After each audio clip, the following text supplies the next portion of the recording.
there I was, just about to enjoy myself at the talkSPORT Christmas party on Tuesday night. Want to see this ticker tape going along on the big screen on Sky Sports News. Marcus Rashford, I need a new challenge. He tells journalist Henry Winter on X. And Henry did this interview with Rashford, went along to see him giving out food for 420 kids, I think it was. Christmas presents. Christmas presents.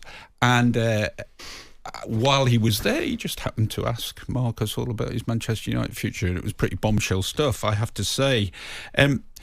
These are interviews you don't get very often, because most interviews that you get with footballers are usually club-sanctioned interviews. I would doubt very much that this one was, Henry. So I contacted Manchester United after speaking to Marcus. Oh, afterwards. That's a new way to do it. Yeah, well, just in terms of out of my respect for the club, and also my respect for their media department, who, I mean, we know Andrew Ward and the individuals who work there. They're brilliant at their jobs, and just so that when this came out, hang on. So you weren't going to run it if they'd said, "I'd rather you didn't run that." Run it. Well, there you are. So I was going to run it, but no. But you know what? You know how it works with clubs. They just appreciate the heads up. No, I think disaffected players will do the interview.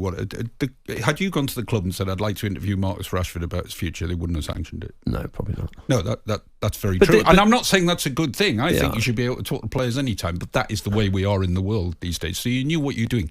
Did you know that this is what he wanted to say, or did it come as a surprise? I mean, you don't just interview Marcus Rashford at this point in time without knowing there's something on the agenda, surely. Well, I think you only had to look at the sort of the headlines over the last sort of month or so to realise that there obviously is a mood within parts of the club, to whether it's for financial reasons, whether it's for footballing reasons, that Marcus Rashford is not surplus to requirements, because he's still obviously a very good player, but whether he's not quite fulfilling that potential, whether they need to sort of cash in on a homegrown product for PSR reasons, pure profit, whether that then provides revenue for Ruben Amorim, this fantastic new young head coach they've got coming in, who can then use that money to strengthen in the January transfer window or later. Whether Marcus Rashford doesn't fit tactically into the way he plays, we've covered Rashford's career. He is best coming in off the left in a 4-3-3. He actually, so I asked him, I said, can you play as one of those number 10s, which Amorim tends to play, 3-4-2-1, alongside a Bruno Fernandes individual. So, but it just, in terms of the way the interview came about, everyone said, oh, he was responding to the morning's headlines of being left out against Manchester City. The event that he was going to at Button Lane, he's old, was the week before, and then Manchester United said to all their players, we have got this event, and it's a 3-line whip you have to go to, and they all do willingly, and it was a local hospital, and Manchester United and their foundation do amazing work. So this then was postponed for a week, and it just happened that there were headlines that morning which very strong, being written by people who are well connected. The story was well sourced, and almost putting a figure on what Manchester United would want. Obviously, it then came it was on the Tuesday, so that's 2 days after the derby. So obviously, I'm going to ask him. But you must have been delighted, because it would have been a very different interview the week before, because the week before we didn't know he was going to be left out the derby. So therefore, I would have asked the same question. Yes, but I'm not sure he'd have given you the same answer the previous week. I think this has been building for a while. Sure. But did they approach you? Did you approach them to do this? Well, I think there's always contact. Shall I say the traditional media weren't invited along to talk to Marcus? In the sense that I was slightly surprised when I walked in. I was the only journalist there. Oh, come on! You knew what was going on. Not really. Not really. I thought it would be, because when players go and maybe Marcus didn't want. It's difficult, because players, when they go and do events like this, They do it because essentially they're good people and they know it's going to have an impact. And 410. Henry, what are you doing no, here? No. He knew, absolutely no. He knew I was coming, but also he knows that I've always taken an interest in what he does off the pitch. Whether it's going back to his old schools, I've done events like that before. Whether obviously it was the fighting food poverty.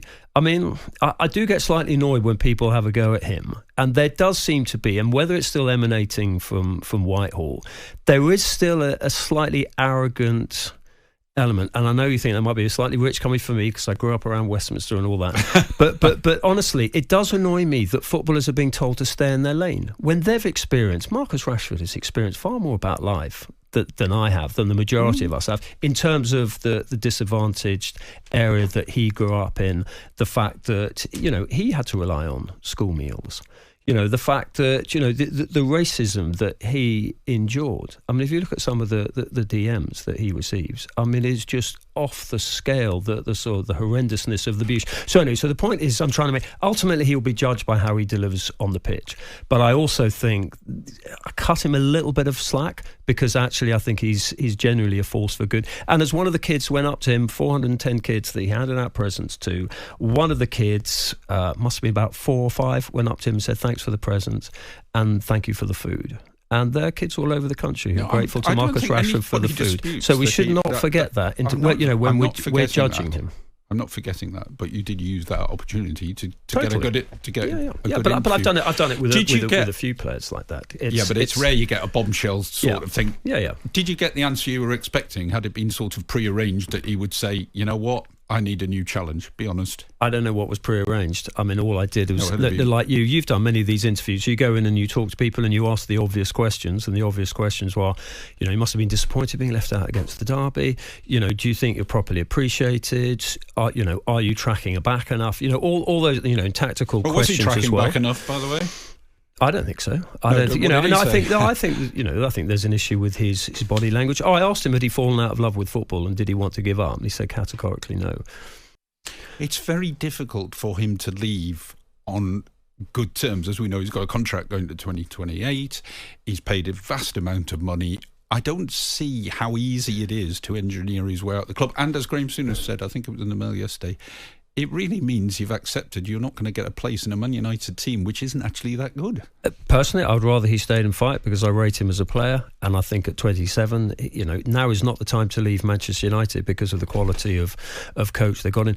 But look, if the mood music is that Manchester United are moving on for Marcus Rashford, then you can understand why he wants to leave in a respectful way. And he wants to leave through the front door with his head held high. He made the point, he wasn't naming names, but he made the point that he'd seen 1 or 2 other players leave, and, he still loves the club. He's still a Manchester United fan. I asked him, are you still a Red? And he said, absolutely, 100%. So, we always look for a storm, but actually maybe it's the natural passing of the ways with a manager who has different tactical template, and he may feel Rashford doesn't fit into that. Maybe PSR reasons to re-strengthen the squad, that they need to move on. Maybe Marcus himself actually needs a break. Not a break, but maybe he needs a new challenge. But the issue is, where does he go? And if I'd been a proper journalist, I would probably have asked him that. But Indeed. No, I didn't. No, I didn't, because it wasn't. Well, you would have done, because you're far more hard-nosed than I am. In the olden days, they used to slap in a transfer request. Nowadays, they talk to Henry Winter on X. It's an unusual way to do it compared to previous time where you actually did put in transfer requests. Nobody does that anymore, do they? Out of respect for Rashford, I didn't want to put this behind a paywall. Out of respect for the Manchester United fans, I thought there was enough. I thought there would be, when I wrote it. Do you know what? The good thing about putting things on X is that you don't have to put a headline on it. And actually, people said that was quite nice to read because it wasn't a clickbaity piece. I didn't lead off on the quotes. But you have a Substack account where you I could have put it on that. You could have put it on that first, maybe. It's very unusual to do an interview up on X. No, because was that agreed with him as well? No, it was there was no, Oh, come on. Well, no, but there was no sort of agreement. Do you know what? It was actually quite relaxed. He was walking back out to his car, and I said, "Can I have a couple of minutes?" And he said, but fine. he knew you were going to talk to absolutely, him. I mean, it wasn't like you just popped from round the corner and went... Well, it's quite a long corner, Sean. Marcus, fancy bumping into you? Can we talk about your future? No, I talked to him. I talked to him when he turned up, actually, because we were... Well, he walked into this empty PE hall, and then these sort of kids, class by class, came in. And, ultimately, we can sort of dance around the subject, but there are 410 kids who got a present at Christmas. And I know it's not really in the media's interest to look at the positive side of players, but sometimes we should do. And one of the teachers said to me, he said, there will be kids in there, in that of the 410, this will be the only present they get at Christmas. And what sort of society are we like when we live like that? And we need people like Marcus Rashford. We need campaigning players, like whether it's Juan Mata, whether it's Vincent Kompany, whether it's Harry Kane's done sort of great work.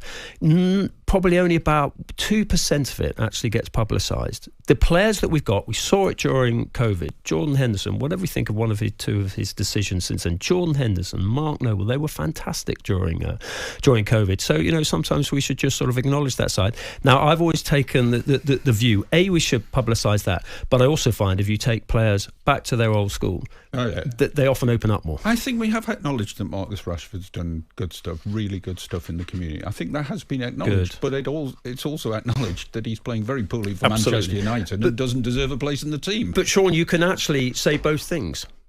It's not either or. It's not good guy or bad guy. You can actually just say, well, he's a good guy who needs to be applying himself a little bit more. You'll like this text. I don't know why it's anonymous, but it is. Marcus Rashford has defied plenty of odds to get to where he is. It's refreshingly honest to hear him say that he needs a new challenge. More power to Marcus. He's won at life already.